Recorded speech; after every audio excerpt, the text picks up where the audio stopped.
पितृ दो तरह के होते हैं।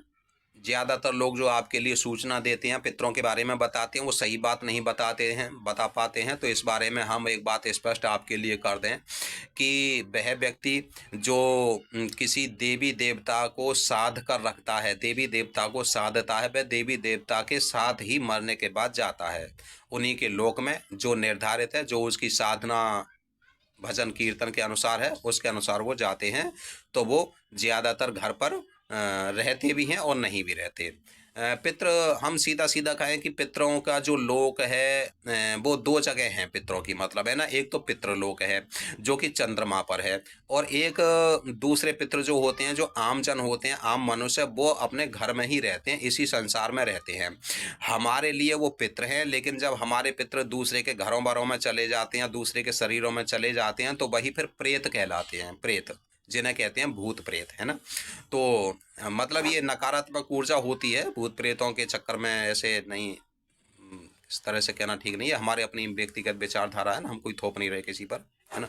तो पितृ दो तरह के होते हैं। एक वो पितृ जो महान कार्य किए होते हैं, महान जप तप साधना किए हुए होते हैं, उनकी खिलाने पिलाने की, उनको रखने की जिम्मेदारी देवी देवताओं की होती है। तो देवी देवताओं के द्वारा जो निर्मित लोक है पितरों के लिए, विशेष तौर से वो पितृलोक है, वो चंद्रमा पर है, वहाँ रहते हैं। वहीं से पितृ अपने परिवार वालों को देखभाल करते रहते हैं, उनके लिए बात बताते रहते हैं, उनको सफलता के सूत्र बताते रहते हैं, उनकी मदद करते रहते हैं। और जो पितरों, जिन्होंने जैसे आम मनुष्य हैं, जिन्होंने ज़्यादा पूजा जप तप नहीं किया है, जिन्होंने कोई पाप पुण्य का भी हिसाब नहीं लगाया और सब उल्टे और सीधे सभी तरह के काम किए हैं, तो वो ज़्यादातर मरने के बाद पितृलोक नहीं जाते हैं।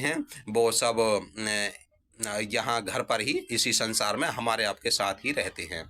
तो ये बात हमें बतानी थी कि सभी पितृलोक नहीं जाते, सभी स्वर्गवासी नहीं होते, और ज़्यादातर तो अपने घरों में ही रहते हैं। जो हमारे बुजुर्ग मर गए हैं, जो हमारे घर में हैं, वो हमारे लिए पितृ हैं। और हम उनको खाना पीना नहीं देंगे तो खाने पीने के लोभ में वो हमारे घर से बाहर चले जाते हैं और दूसरे के शरीरों में घुस जाते हैं। जब दूसरे के शरीरों में वो पहुंच जाते हैं तो उनके लिए, दूसरों के लिए, हमारे लिए नहीं, दूसरों के लिए वो भूत प्रेत बन जाते हैं। तो इस तरह से ये पितरों का वर्गीकरण है। मतलब दो तरह के पितृ मुख्य रूप से होते हैं।